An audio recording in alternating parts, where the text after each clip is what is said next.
সুন্দর একটা recipe, healthy tasty একটা রেসিপি, এবং এইভাবে আপনারা বাড়িতে বানিয়ে খান। আর্টিজমেন্সে আপনাদের সকলকে স্বাগত। আর্টিজমেন্স আজকে আপনাদের জন্য আরও একটা দারুণ রেসিপি নিয়ে চলে এসছে। খুবই সহজ আজকের রেসিপি, এবং সেই রেসিপিটা হবে আজকে পনির দিয়ে। তো পনিরের সঙ্গে আমরা আজকে সমস্ত রকমের সবজি দিয়ে একটা পাঁচমিশালি পনিরের তরকারি তৈরি করব, এবং সেটা কিভাবে তৈরি করব তার জন্য দেখতে হবে আপনাদেরকে পুরো ভিডিওটা। তো আজকের এই রেসিপির জন্য প্রথমে যে যে জিনিসগুলো নিয়েছি সেগুলো আপনাদেরকে বলে দিই। তো এখানে চারটে আমরা সবজি নিয়েছি, যেটা হচ্ছে কুমড়ো আছে, ক্যাপসিকাম আছে, বেগুন আছে, আর হচ্ছে এখানে ঝিঙে আছে। সবজির সঙ্গে যেটা প্রথমেই বললাম যে পনির দিয়ে করব, তো পনিরটা এখানে একদম মেইন, বুঝতেই পাচ্ছেন। তো পনিরের সঙ্গে আর কি কি রয়েছে, এখানে পেঁয়াজ রয়েছে, ধনেপাতা রয়েছে, আলু রয়েছে, টমেটো রয়েছে, কাঁচা লঙ্কা রয়েছে, আর ফোড়নের জন্য তেজপাতা আর একটা শুকনো লঙ্কা। কড়াইতে অল্প করে তেল দিয়ে দেওয়া হয়েছে। প্রথমে পনিরের পিসগুলোকে ভেজে নিতে হবে। তো প্রথমে পনিরের পিসগুলোকে ভেজে নিতে হবে। আপনারা চাইলে শুধুও ভাজতে পারেন, অথবা একটু হলুদ দিয়ে ভাজতে পারেন।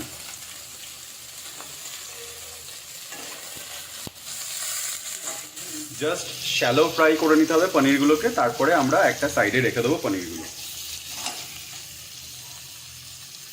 কড়াইয়ে সামান্য আর তেল অ্যাড করতে হবে বাকি তরকারিটা করবার জন্য। ফোড়ন হিসেবে আমরা শুকনো লঙ্কা আর তেজপাতা দিয়ে দিলাম। এরপর একটু কালো জিরে দিয়ে দিলাম। তো আপনারা কালো জিরে ইউজ করতে পারেন, অথবা আপনারা গোটা জিরে ইউজ করতে পারেন। এরপর আলুগুলো দিয়ে দিতে হবে, আর তার সঙ্গে আমরা পেঁয়াজটাকেও অ্যাড করব।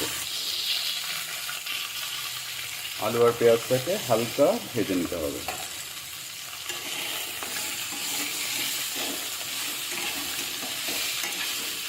এরপর দেওয়া হলো আদা, বেটে রাখা আদা, দেব টমেটো,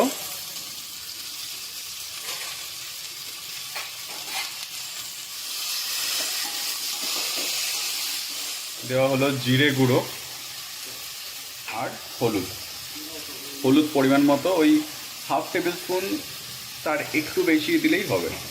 পরিমাণ মতো নুন দিয়ে দেওয়া হলো। আপনারা যেরকম নুন খেতে পছন্দ করেন সেই রকমই নুন দেবেন। তারপর সমস্ত মশলাগুলোকে ভালো করে মিশিয়ে নেবেন। মশলাটা মাখা মাখা হয়ে গেলে এরপর আপনাদের সমস্ত যে সবজিগুলো কেটে রাখা সেগুলো দিয়ে দেওয়া। বেগুন, কুমড়ো, ঝিঙে আর ক্যাপসিকাম, যা যা সবজি ছিল সমস্ত আমরা এবার অ্যাড করে দিলাম। বেশিক্ষণ সময় লাগে না এই রান্নাটা করতে, খুব অল্প সময় লাগে, এবং একটা হেলদি খাবার। দেখতেই পেলেন তেলও অনেক কম ইউজ করা হয়েছে, এবং মশলাপাতিও ভীষণ কম ইউজ করা হয়েছে। তো আলটিমেটলি এটা যে কোনো কেউ খেতে পারেন। ভীষণ কম মশলা দিয়ে এই সবজিটা করা যায়, এবং পনির একটা টেস্ট আনে আলাদা। তো যারা পনির খেতে খুব ভালোবাসে তাদের জন্য এরকম সবজি দিয়ে করলে তাদের সবজিটাও খাওয়া হবে, তার সঙ্গে পনিরটাও খাওয়া হবে। আর দেওয়া হলো এবার কাঁচা লঙ্কা। কাঁচা লঙ্কা আপনারা যেরকম ঝাল খেতে পছন্দ করেন সেই রকম দেবেন।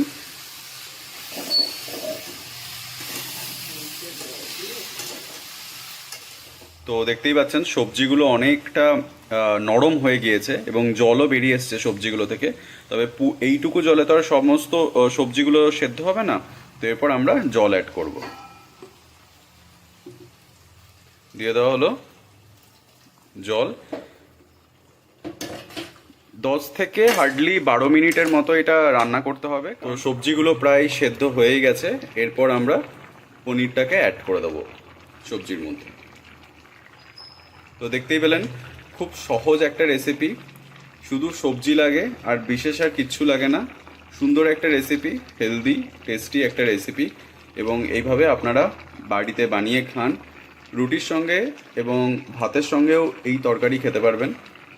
এবং আজকের এই তরকারি অর্থাৎ পনিরের এই রেসিপি কেমন লাগলো অবশ্যই কমেন্ট করে জানান। আর আজকের সমস্ত ইনগ্রেডিয়েন্টস যা যা লেগেছে আমরা আমাদের ডেসক্রিপশন বক্সে সমস্ত লিখে দেবো। অবশ্যই সাবস্ক্রাইব করতে ভুলবেন না। আমাদের সবজি পনিরের আজকে একদম তৈরি হয়ে গেছে। এবার শুধু ধনেপাতা দেওয়ার পালা। ধনেপাতাটা দিয়ে দিলাম গার্নিশিংয়ের জন্য। আপনারা শেষে চাইলে গরম মশলা অল্প দিতে পারেন, নাও দিতে পারেন, সেটা আপনাদের ওপর রইল। তো আজকের রেসিপি তৈরি একদম। আপনারাও বানিয়ে খান, কেমন লাগলো অবশ্যই কমেন্ট করে জানাবেন।